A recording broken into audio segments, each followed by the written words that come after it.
week on Africa Weekly. We take you to Ghana's Atewa Range Forest Reserve, renowned for its world-leading biodiversity, but believed to be under threat due to the presence of bauxite beneath the soil.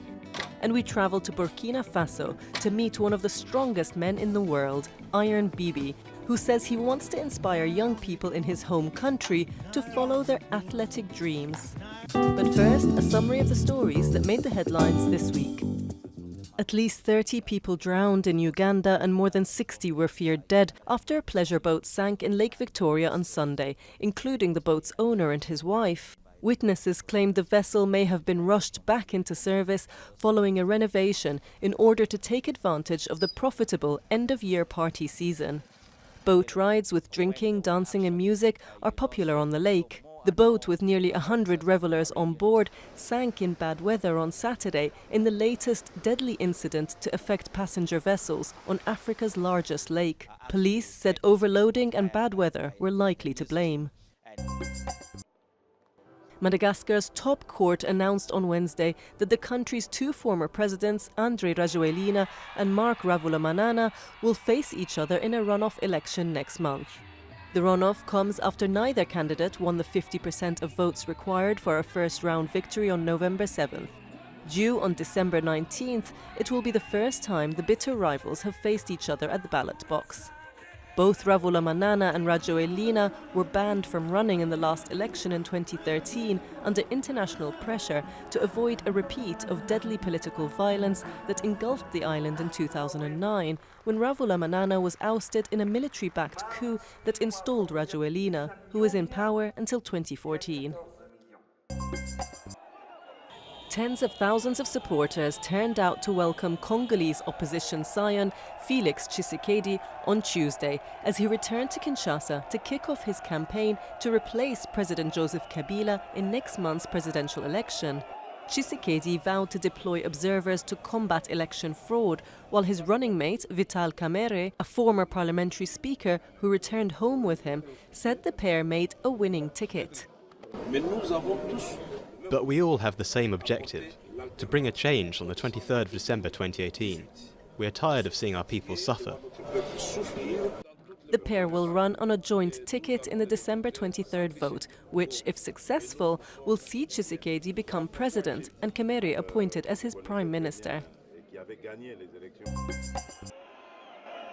Several thousand anti-government demonstrators marched through the capital of Zimbabwe on Thursday in the first rally since a deadly crackdown on an election protest in August. The event was organized by the main opposition MDC party, whose leader, Nelson Chamisa, maintains that he was cheated of victory in the July 30th election. We are not agreed on the president. There's a crisis of legitimacy. Mr. Mnangagwa, yes, was confirmed by the Constitutional Court. But we still have to resolve from a legitimate point of view the contestation around who was voted by the people. And staying in Zimbabwe, it's been a year since Robert Mugabe was ousted from power, and the former Zimbabwean leader is unable to walk due to ill health and old age. 94-year-old Mugabe, who was ousted in a military intervention to end his 37-year grip on power, has been in Singapore for medical care. 7 civilians were killed and 5 were wounded in Somalia on Monday when a car bomb detonated at a busy market in the capital Mogadishu. The explosion occurred after security forces stopped a suspicious vehicle at the market in the south of the city. There was no immediate claim of responsibility for the attack, but suspicion will fall on Somalia's Al-Qaeda affiliate, the Shabab, which is fighting to overthrow the internationally backed government and carries out regular bombings and armed assaults on government, military and civilian targets. And on the same day in the central Somali town of Galkayo, at least 15 people were killed and 10 others wounded when Shabab militants attacked a Sufi religious centre. The attack on the residential compound and shrine, home to a controversial Sufi cleric and his followers, took place early that day while residents were still asleep. Around 100 Tunisians protested in the capital Tunis on Monday, ahead of the planned visit by Saudi Crown Prince Mohammed bin Salman. The Crown Prince was visiting Tunisia as part of his first foreign tour since the killing of Saudi journalist and critic Jamal Khashoggi sparked a global outcry. The demonstrations were called by the Journalists' Union and several NGOs and civil society organisations who condemned the kingdom's human rights record. We can't accept a person who doesn't believe in women's rights or freedom of expression, who doesn't believe in anything. We simply can't welcome him here in Tunisia. Saudi Arabia has been put under intense international pressure over the murder of Khashoggi in the kingdom's consulate in Istanbul, but has denied the country's powerful crown prince was involved.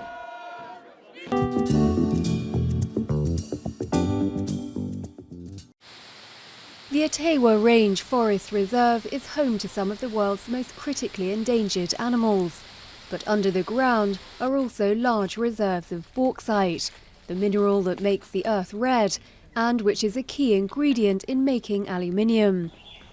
Ghana's government has signed a multi-billion-dollar deal with China to allow them to mine bauxite in exchange for vital infrastructure projects. The land around the reserve has previously been affected by illegal gold mining. We are going in for big trouble because the way bauxite mining is done is not like gold where you can take out the sand, put it somewhere and then fill it back. You're actually taking away the whole soil, and with it you have to clear the forest to be able to get to that. Environmentalists say any pollution of the three rivers that have their source in the forest could affect millions of people downstream, including in the capital, Accra. Being a national park and then establishing tourism activities here would help us better than the bauxite mines. Aluminium ore prospectors first came to the area more than a decade ago. Samples from their drilling have been abandoned. Some say investors pulled out because mining would have been too controversial. Others say it's needed to bring about greater prosperity.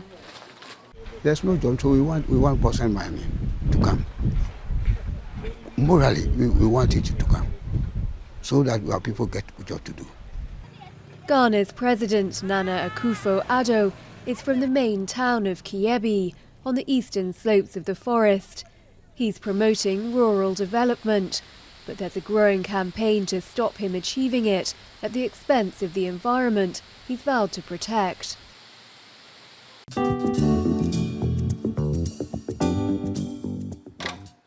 At 1.90 meters tall and weighing 180 kilos, Sheikh Ahmed Al Hassan Sanu, or Iron Bibi, is one of the strongest athletes in the world.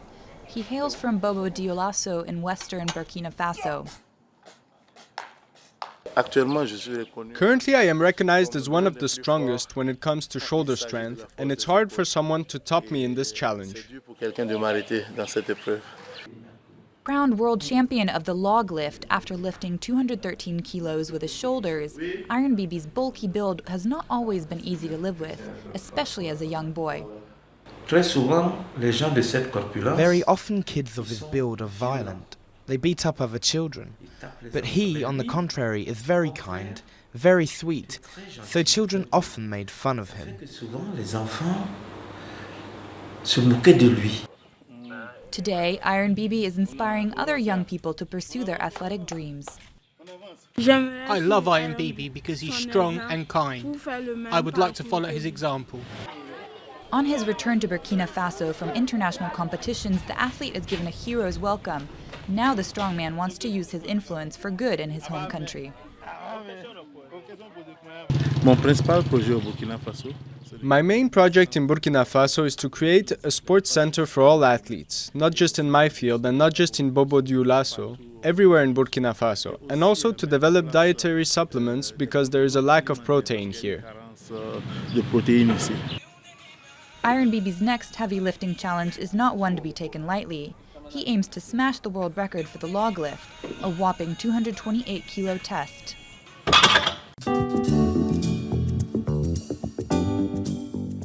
The 5th edition of the Afrima, the All Africa Music Awards, Africa's equivalent of the Grammys, took place in the Ghanaian capital, Accra, on Saturday.